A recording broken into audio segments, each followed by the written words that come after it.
Necə rəhimlidir, necə amansız, necə mehribandır qadın ürəyi.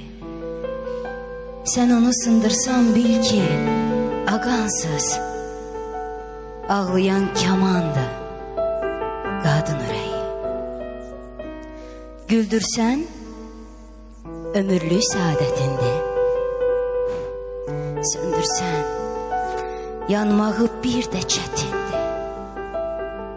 O əsl qayğının məhəbbətindir.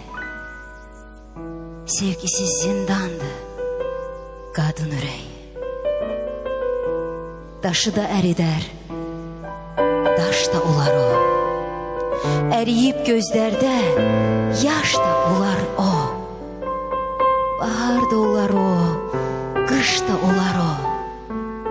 Damladı, ümmandı qadın ürəyi. Onunla dünyadır sənə qəfəsdə. Onsuz heç yaşama bu torpaq üstə. Sevən bir ürəyə axır nəfəsdə. Ən gözəl dərmandır qadın ürəyi.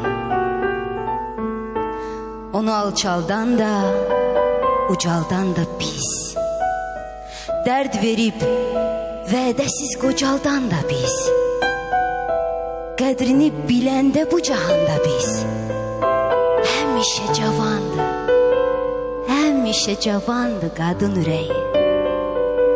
Bəzən gül tək solar, acı bir sözdən.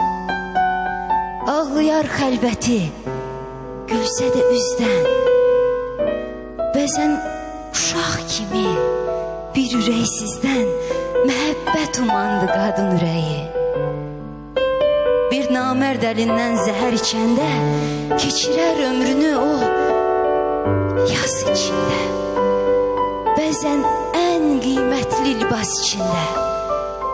Nalədir, fəğandır qadın ürəyi. Sənsiz əl çəkərəm arzudan, kamdan.